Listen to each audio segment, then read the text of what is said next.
Welcome to Security Take Two. I'm your co-host Chester Wisniewski here with my co-host Ben Versharon. Welcome, Ben. Thanks for having me, Chet. Good to catch up with you again. This is episode 14. Today we're going to talk about the Colonial Pipeline, and the date is the 29th of July, 2026. I'm going to be honest, this episode excites me a little bit, Chet. I'm a bit of a greenie nowadays, and if you see me at DEF CON next Friday, I'll probably be wearing my Sea Shepherd t-shirt. But when I see big infrastructure projects, I do get quite excited. I used to work for a big mining and construction company, and investigating this, I found myself going through a lot of Google images and just in awe of the Colonial Pipeline, which spans 5,500 miles, or in kilometers, it's almost 9,000 kilometers. And this essentially delivers oil to the whole east coast of the United States, roughly 45% of fuel, for airports, transportation, and everything else goes through the Colonial Pipeline. So the ransomware attack that occurred for them was incredibly severe. And, I think it's worth talking about, mostly due to the government response and also the attacker's response for this attack. But I think it all starts on May 7th, 2021, right, Chet? No. Actually, it starts on the 29th of April. Actually, you're right. Late breaking news. We for our listeners, we don't share sources before we start the podcast. And I was just saying how I think it makes the podcast more fun and interesting to record, actually, because we often are singing from different hymn books, if you will, and we often find things the other one didn't find, and it's quite fun to discuss these. And right before the podcast, and this may be the first time anybody's ever said these words, but I was reading a Department of Energy report, and it was really interesting. And that's where, of course, I discovered the 29th of April being actually well, I guess it depends on whether you want to call it day 0 or day -9. In the report, they call it day -9, meaning the victim discovered that they were under a cyber attack on day 0. And then you count up or down from that date as to when something happened. And so 9 days before the victim ever knew anything happened was when the initial intrusion began, which was from a former employee's account that was not decommissioned, logged into a VPN server that was out on the internet without multi-factor authentication. Yeah, so it's actually, let's talk about that a little bit, because there's been a lot of marketing headlines around cyber attacks. So, attackers aren't hacking in, they're logging in. And it's crazy because this is something that we've been talking about for a number of years now. Like a VPN appliance, you got to assume, has to sit on the internet. For those of you that aren't aware, a VPN appliance or VPN concentrator is a method for employees to remotely access a network or to connect internal networks as well. And in this case, it looks like credentials were leaked onto the internet, former employees' credentials, I should say, and they were never correctly decommissioned, which literally allowed the attacker to log straight into the network. Yeah, the investigation showed, I think, that they were sold on the dark web, or discovered, published at least on the dark web. Not that it matters if it's the open or closed web. If your password's been stolen and the account's available and you haven't bothered to implement MFA, this is kind of an inevitability. And of course, we are talking about 2021, which, not that it's that different now, but I'm afraid with the movement of AI stuff now as well, the idea that any account that credentials have been leaked from that's not protected by MFA is not going to get logged into is going to get close to zero, when you can have an agent go find every credential it can find on Telegram or the dark web or whatever given favored source and go, yeah, just try it everywhere. Like, for humans to do it before was a bit of a pain in the butt, and you probably had to write some Python and some scripts to do it, figure out what you might be able to get access to. But it seems like with AI agents that this idea of an old account that didn't get decommissioned not getting popped is close to zero. Yeah, 100%. And yeah, to go back to your AI comment, like having to write unit tests back in the day, so you want to be able to automate and test your code. Writing unit tests used to be incredibly difficult, but you can give AI direct access to a browser now and say, just have at it and act like a human. And within minutes, you've got something that's able to automatically authenticate with web apps, let alone VPN concentrators and remote desktop servers that are sitting on the internet as well.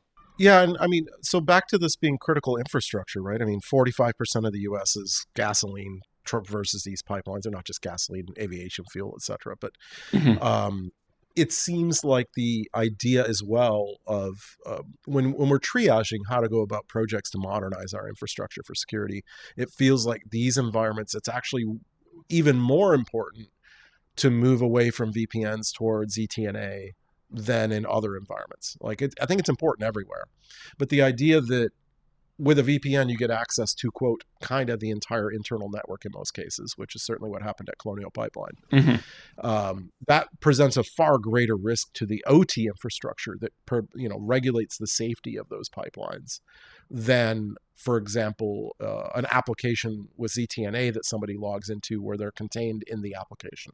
They can't, they can compromise the application, but they can't get into the network where they can start poking around at ICS controls and this kind of stuff, right? Yeah, correct. It's worth noting, from everything that I read, it sounds like the Colonial Pipeline had an OT network and an IT network, and they were both Mm-hmm. logically separate.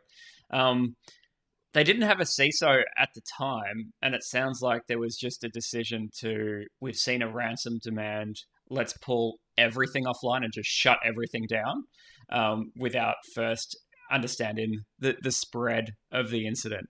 Well, from what I can tell, it was a commercial decision. They knew that the OT network had not been impacted, or they suspected it early on, Hmm. but they couldn't bill people. That was the problem. The IT systems talked to the OT systems to monitor where is the aviation fuel going, where is the diesel going, where is the gasoline going, and we need to bill this endpoint. British Petroleum's going to pay for this for their stations, and et cetera, et cetera. And when they realized that the IT system, like, I think they knew they could safely operate the pipelines, but they didn't want to safely operate them for free. So they pulled the plug. And it was referenced in quite a few different government documents. In fact, the President Biden at the time um, issued several executive orders not related to cybersecurity, but related to ensuring the availability of fuel. Got rid of some regulations that said who could sell fuel to whom so that they could try to keep things moving around without violating any laws or antitrust or these kinds of things that were temporarily suspended so that people would have access to gasoline. And in some of those memos, it was kind of referenced that they were putting pressure on Colonial Pipeline to like turn it back on. Like, we'll sort out the financials later. Like, it's pretty clear the OT systems weren't impacted. So, I mean, in this case, you're right. So, I got, to get back to pure cybersecurity and less speculation and commercial side of this, it's believed they shut the pipeline down for commercial reasons. However, there's no evidence that the attackers necessarily gained access to any OT systems, which is important. But I don't think that changes my opinion about VPNs versus ETNA, which is VPNs provide unfettered access to large numbers of devices in difficult to monitor situations, depending on the network. And that provides a far greater attack surface to your systems than a contained thing like ZTNA. And I still think it's a prudent thing to do, even if you believe your segmentation between IT and OT is solid. Yeah, no, I totally agree. And, thinking back on early in my careers, like, we used to have the Cisco VPN concentrators. And if someone wanted remote access to get into our big enterprise network, there was a massive change control where we're like, this user needs access to these subnets or devices. And we would have to build a profile. It would then get approved by our network architect and then pushed into prod. But the speed in which IT systems move, even in 2021, I'm talking like it was a long time ago. It was actually 5 years ago. So maybe I'm getting old, Chet. But the speed of which IT networks have been moving for a number of years now, I think you bang on. Like, VPN concentrators had their time, but with technology like ZTNA certainly maturing, those VPN profiles that I talked about earlier, where you can really control access to devices, is so much easier with modern technology. And it's something that many organizations really need to start embracing. Yeah, and you talk about the careful way you went about provisioning that access, but you didn't talk about the careful way that you had to then maintain the provisioning of that access. Like, when did that access get revoked and how often was that reviewed? Like, the overhead of that process is incredibly burdensome if you're doing it properly. And that's why no one does it properly. Yeah. But that's why technologies change, right? So, like I've heard some people be like, oh, ZTNA is just, a modern form of VPN and they're just TLS connections. It's like, yeah, but there's a lot more to it from a speed perspective, from a provisioning perspective. And all in all, it's much cleaner and tied back to an identity and generally device posture as well. So, Every layer of security is more friction, and it's another point at which you can monitor and log and detect. And that's what's yeah. really interesting about this Department of Energy report. It's called the Coyote Case Study, not spelled the way the animal coyote is spelled, CYOTE. But if you look it up, it's actually a fantastic analysis of this attack. Uses the MITRE terminology and framework to analyze the attack.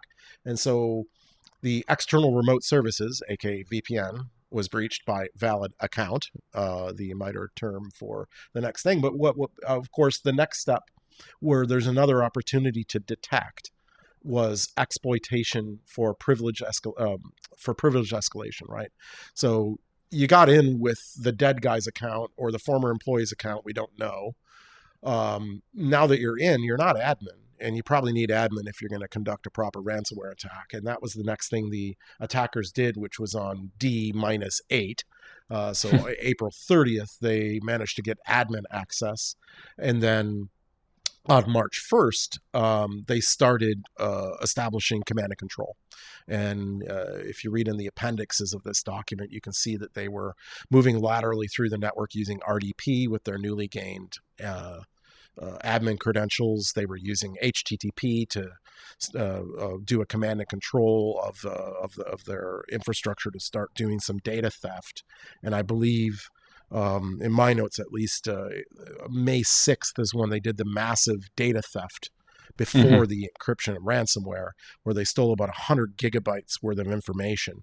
And to me, this is, back to advice. I think the last few episodes we haven't talked about advice as much, so I had in my head I really want to talk about advice in this episode. That's the kind of place where a canary token would be worth a gold mine, right? Like, they're going through and rummaging through all your files to steal stuff before they do the encryption attack to get extra extortion leverage over you. Hmm. And things like canary tokens, even if you missed the invalid account and you didn't have the MFA and somehow the privest didn't get detected by your XDR, theoretically, another really important connection point would be, did, I think a canary, I'm a fan of Harun Mir and canary tokens, but Yeah, I don't same. know if you have thoughts. No, I think that's a great idea. Like canary tokens are something that are free.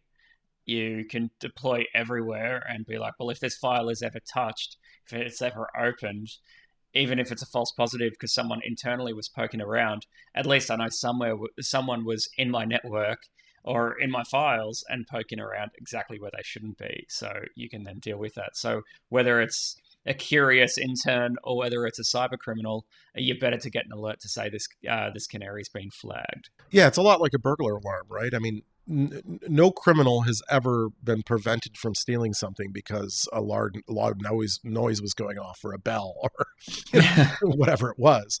However, making them make noise gives you an opportunity to detect that something's going on and interrupt that attack chain, right? And it's a critical part of defending against a modern attack. And so on May 7th, the ransomware was deployed. I think you mentioned DarkSide, the ransomware group. That's a ransomware as a service group. So not exactly attributable to the people who wrote the code. So we really don't know who was behind it. But I think DarkSide itself is believed to be Russian or Russian affiliated in origin, because it does not infect computers that originate in CIS countries, being the Commonwealth of Independent States, the eastward looking countries after the breakup of the Soviet Union. Hmm. Yeah, correct. Yeah, again, their origin's hard to see, to pinpoint, but you can speculate for sure. So they demanded 75 Bitcoin once they encrypted the data, which at the time was worth around about 4 million. I actually checked earlier today when I was just rereading my notes, and it's worth about 4.8 million now. So, and what's in, yeah, you know what? If they had sold it So 12 months ago, they would have done better. so So, what you're saying is in 2026, the roller coaster ride of Bitcoin is that we're back to 2021. yeah, 100%. So they're actually very close in price now. So hopefully, Darkside sold at the high. That was a joke, of course. I hope they're not profiting from their crimes. But so it's worth noting, like there was a decision made by Colonial Pipeline to pay the ransom. So they did pay the 75 Bitcoin and received a decryption tool and a decryption key. What I found interesting reading through this chat, and it's funny because I'm actually, and maybe this is a separate conversation to have. If it's absolutely critical, I'm actually pro paying the ransom, and I know that I don't believe you sit in the same spectrum there. Um, but what I find interesting is they paid, they got the decryption key, they got the tool, but they actually found that the decryption tool was poorly written and incredibly slow, and it was faster to restore from backups. Now, at least they had the decryption key and the ability to restore anything that they didn't have backups for. But it's interesting that they decided to go down the path of actually using their backups and restoring what they could instead of the decryption tool and key that they paid for. This situation is more complicated than most, and in this case, I agree with paying the ransom. I'm not an absolutist. When you are holding half of the United States, the world's largest economy, hostage, I think you got to do everything you can to remedy that situation, whether it's decrypting, backups, business continuity plan, whatever. Like, I think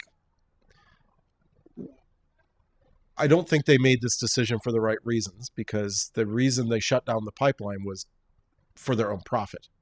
Mhm. If they truly cared about national infrastructure, it wasn't about the 4.4 million. It was about the 8 million a day they weren't going to get in revenue. Mhm. And that kind of sullies turning this into, oh, they did the right thing. But look, this is a crisis situation. You got to do everything you can to get out of. No different than when emergency departments at hospitals are closed because of ransomware or other things. Like whatever you got to do. Like, I mean, people's lives are at risk. And I don't know if this made international news headlines outside the U.S. and Canada, but I remember when this attack was ongoing and the pipeline was shut down, people were literally filling plastic bags, garbage bags, with gasoline at gas stations and putting them in the back of their car. Like, super dangerous, crazy behavior was going on out of fear of there not being any fuel. And people were doing a lot of dumps. And it was a true emergency, and therefore you pull out all the stops. You take all the approaches at once. You start restoring from backup. You pay for the encryption keys. You whatever you can do, right? Like, I mean, it was a bit of a disaster. I thought it was interesting that people don't think these things through. I've been talking about ransomware for nigh on 30 years after the original ransomware came out in 19 oh god, my brain's drawing a blank. 1989, I believe, was when Dr. Joseph Pop wrote the AIDS Trojan. And we've been talking about ransomware even before it was a modern popular thing. And one of the things you have to remember about ransomware is if it's going to encrypt files, it needs to encrypt them quickly. You don't need to do QA on the decryption. You only need the QA on the encryption. You need, Mhm. you need to make sure you did the crypto right, and you need to make sure there's no way around it so somebody has to pay. Now, most crews do give you a decryption tool, but the quality of the decryption tool is far less tested than the encryption tool. And when you're worried about speed as a criminal, you're worried about encrypting everything before they notice. You're not worried about decrypting everything once they paid the ransom. Like, you want them to get their files back because you don't want to become known for not giving them their files back when they pay, or nobody will pay you. But it doesn't need to be quick and have high quality assurance. Yeah, and 2026, I would probably say we've got the decryption tool, we've got the decryption key. If it's not working very well, I'd probably try and vibe code something that's Yeah, I'd that's a write my little bit own. more No, a efficient. lot of people So do, and in fact, yeah, a lot of these ransom negotiation firms do write their own decryption tools, because in this case, I believe it was CELSA 20 encryption protected by RSA 1024. And Hmm. so once you know the algorithm and you have the keys, there's no reason to use the crappy tool the criminal gave you. You don't even need to vibe code it, Ben. You could just hire a real person to write you a good tool. I mean, either way, but like, if it's not been done in some bizarre way, you should be able to piece it back together and probably make a better tool than the criminal provided. But that's not what they did. You're correct. And what was interesting to me was that the FBI on July 7th, about 2 months later, announced that they had recovered much of the Bitcoin that had been paid in ransom. And there was a lot of speculation at the time about how that was done. I know some of the forums I was in, people were discussing whether, like, were these guys dumb enough to use like a Coinbase wallet where they could get a court order from a legitimate, crypto exchange to seize the tokens. And that doesn't look like it was the case, but it was never really publicly announced. I mean, the Bitcoin was only worth 2.3 million when it was recovered. They recovered 63.7 Bitcoin of the 75. So they got almost all the Bitcoin back, or the majority of it. But it was only worth about $2.3 million because there had been a big crypto crash in the summer of 2021. And all that was ever disclosed publicly was the, quote, FBI had the private key. So it sounds like they must have hacked back. They must have hacked the dark side criminals to capture the private key that protected the wallet that had the Bitcoin. But there's no direct evidence that that's what happened. But it's the Well, funnest speculation.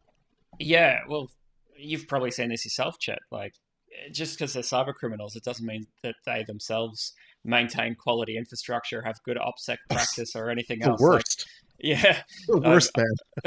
yeah, I've seen some pretty appalling things when you're like, oh, I've got this command and control address. I'm going to go to it on a sandbox, and then you're like, oh, they've literally got this, predates vibe code, and they've written their own portal, and admin logs you in, and you can see everything that's going on. And I probably shouldn't be here right now.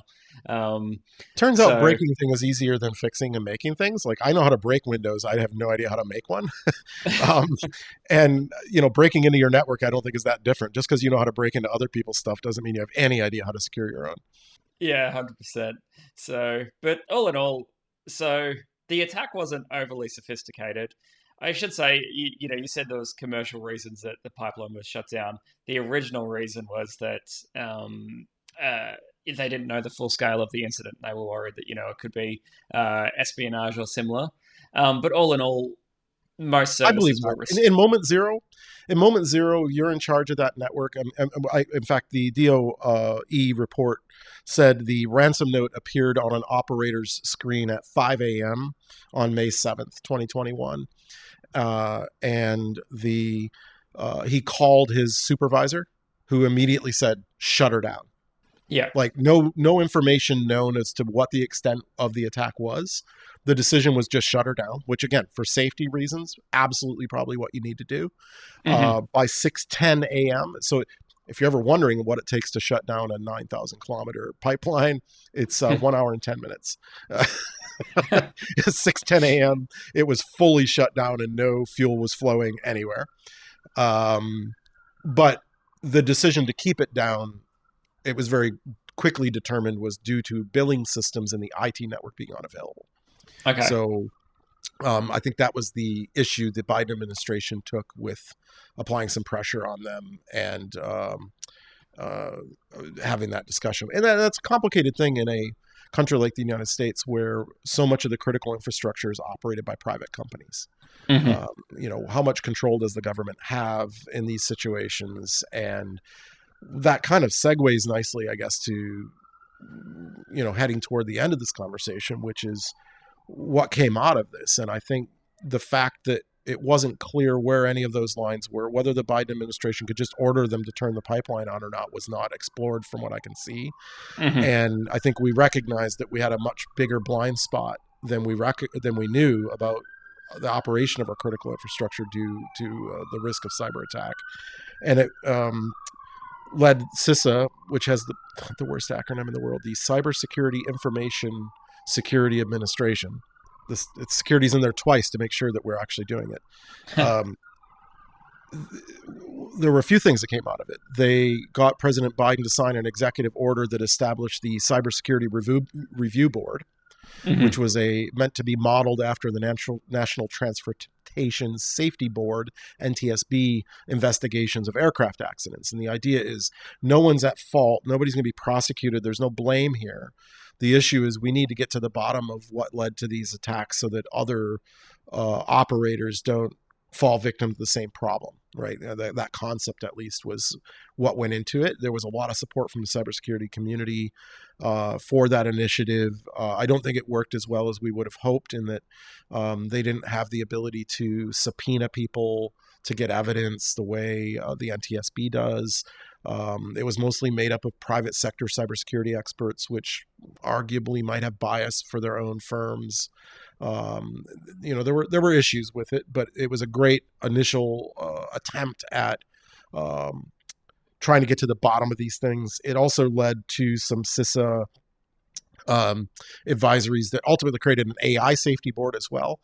And for a lot of folks in my space, JCDC and SBOMs. JCDC is the Joint Cybersecurity Defense Collective, which is a group of private sector organizations that work with the Department of Homeland Security and CISA in the United States to do threat intelligence sharing. Um, I've been an active member of JCDC for many years since its creation in 2021, along with many of my colleagues, both the company I work for and many of our competitors. And we actively share threat intelligence bidirectionally with the U.S. government. That's been a hugely successful program. And it also led to the U.S. government requiring software bill of materials for organizations providing software to the federal government through some later regulations. Uh, Sadly, much of this was disbanded by President Trump in his second term. He's decided to rescind some parts of these executive orders. But I still think it triggered a global awareness of these problems and got a lot of people thinking about these incredibly complicated things in new ways about how we can, back to JCDC, have a collective action Hmm. to try to protect our critical infrastructure. Yeah, awareness is really important, and every now and then you need a catastrophic event to really drive that home. I hate to say it, but that's the reality. That's human nature. Like we had it with WannaCry in 2026, where, oh, 2015 it was. Um, and that was a wake up call for a lot of organizations, because suddenly they had worm and malware going through their flat networks again because they had become complacent. And one thing that I noticed researching this, chat, is that there are energy boards and various government agencies all around the world that are talking about the importance of cybersecurity and resiliency again, which really brings it all to the forefront of people's minds once again. And so it was that wake up call that every industry needs on occasions. Um, so yeah, regardless of whether certain initiatives are still funded, like I noticed at the Stop Ransomware campaign that was part of CISA as well, doesn't look like it's had an update in a long time. At least it was driving conversation for a number of years after this as well. Look, and whether things are official programs or not, a lot of this work is still ongoing. So the war in Iran has triggered a whole nother panic over ICS and OT security throughout the United States, Canada, and our allies. And there may not be a CSRB, there may not, but JCDC is regularly communicating with us about what types of systems may be being targeted by the IRGC in Iran, Mm-hmm. the Iranian Revolutionary Guard Corps, and their hacking units, and what critical infrastructure they're targeting primarily. In fact, I think just an hour before we recorded this podcast here on the 29th of July, there was an announcement that 30 some water utilities in Minnesota in the United States had been targeted. Presumably, they didn't say Iran, but like there's only so many ways you can write it without saying without saying it. Yeah. Um, and so, like, civil servants And private sector entities the world over are not stopping to focus on these things because of an executive order or a policy. We're all in this together to try to protect the most important things out there that need protecting. And gosh, it's nice when it's funded and we have well organized ways of going about it. But it's not like we turn off the spigot and it all stops. Yeah, 100%. And yeah, a lot of people, you mentioned, the JCDC. I know at, various conferences, I've met people from CISA before. And yeah, regardless of any political climate, the people that work there are fundamentally good and want the world to be a safer place. So good on them.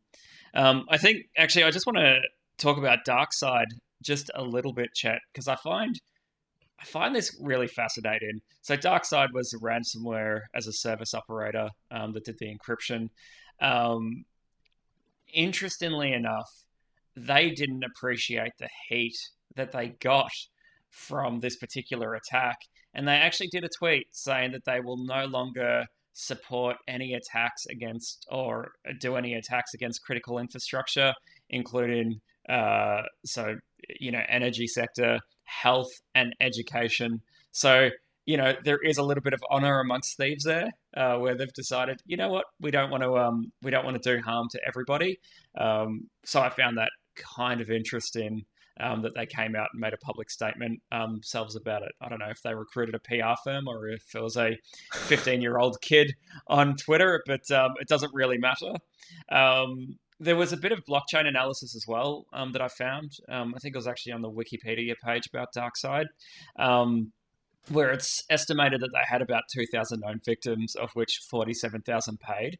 And at one point, that Bitcoin wallet, actually, yeah, was roughly $90 million in value, which is just astronomical as well. So Yeah, ridiculous. it's it's funny how we've seen different ransomware groups over the years say don't attack hospitals, don't attack schools, don't attack critical infrastructure.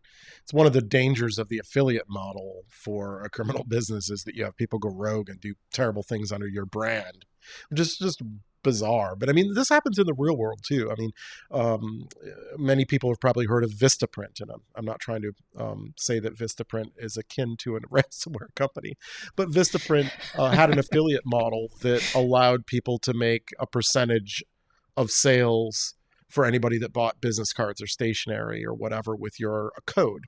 And what that led to was one of the biggest early spam campaigns that I can remember back in like 2001, 2002, where everybody signed up as a Vistaprint affiliate and started sending out millions and millions of spam emails trying to get people to print business cards or stationery.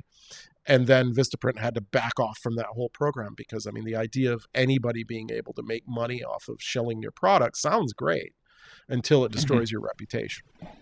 And the ransomware criminals ironically face the same business pressures that legitimate companies do.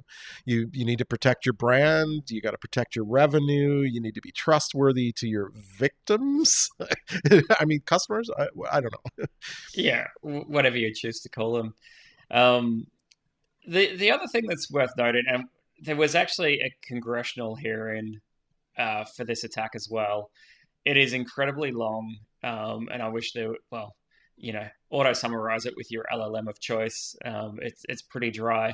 But one thing that I noticed, so it's worth noting, Colonial Pipeline didn't have a chief security officer, which in itself, or a chief information security officer, which in itself is quite concerning. But their CEO testified that they had spent $20 million on cybersecurity, but couldn't detail where that money went or what the money was spent on as well. When you are critical infrastructure, firstly, you need to know where spend is going, but you need to have a chief security officer, or a chief information security officer. How you can be breached from an account that wasn't automatically disabled by an exited staff member, didn't have multi-factor authentication, was still using a VPN concentrator, but you had allegedly spent $200 million on cybersecurity. That to me, Chet, doesn't add up. There's either a consultant that's driving around in a Porsche GT3 and I'm jealous of them, or it was just poorly spent, or it was a lie. But they did testify this under oath, so I'm going to say that they didn't lie. And there's probably wealthy consultants out there That's the logical conclusion that I can come to as well. Hire a CISO if you're critical infrastructure. I did not watch the video, so I won't comment much other than to say in other incidents that we've covered in this podcast, like the city of Atlanta, one of our very first podcasts, if not, I think that was the first podcast. It was, Or yeah. no, the first was Medibank. That's right. But nonetheless, uh, if you include the cost of recovering from your attack in your cybersecurity spend, it looks like a lot more than you were spending before. And in the city of Atlanta's case, I believe they made up for some tech debt or security debt, if you want to call it that, where their cost of recovery was $50 million, but like 30 million of that was actually buying all the things they should have had all along. Yeah. And so it looks like a big spend when you put it all into one bucket because you were 10 years behind in what you should have been doing, and you lump that all into one bucket, and then when you're in front of Congress, you got some numbers to flash. I don't know if that's what happened at Colonial, but that's another. I prefer to not think that it was somebody having a bigger yacht. I would prefer that it was some creative financial maneuvering to try to take some of the heat off while you're in front of the spotlight. But whatever it was, they've recovered. And I'm quite confident that they probably take security a little more seriously than they used to. Maybe back to the safest airlines to fly, the most recent one to have a crash. Like you go and review everything and you get your house in order. Uh, And don't say that. I'm I don't about know to if there's fly to any Las Vegas. statistics to prove that that's true, but it is an old yarn. But nonetheless, let's wrap this up then. This has been a good chat. I think Colonial is it's rare that we run across an incident that actually results in regulation, government action, and kind of global introspection. And I think this was one of those. And I'm a little afraid that 5 years on, we're starting to forget some of these lessons. But sadly, perhaps this war in Iran is refreshing them for us, and we're going to continue to move forward with improvements. And if you've got any feedback, you're always welcome to contact us. You can find our podcast on YouTube at Security Take Two. You can find us on our website at securitytake2.com. And we're on many of the social medias. I think we're on Reddit as well, Ben. We are, so you can go to reddit.com/r/securitytake2, TWO, remember. You can also email us at hosts@securitytake2.com as well. If you are emailing us to recommend that we redesign our website, we're not interested. But aside from that, we're open to all other feedback. It's not even a terrible website, I don't think. I mean, it's certainly not the most beautiful one, but I still use Craigslist and Wikipedia. It's not. It's about what's inside. It's not about the cover. Yeah, totally agree. So this has been fun. Thanks, Chet.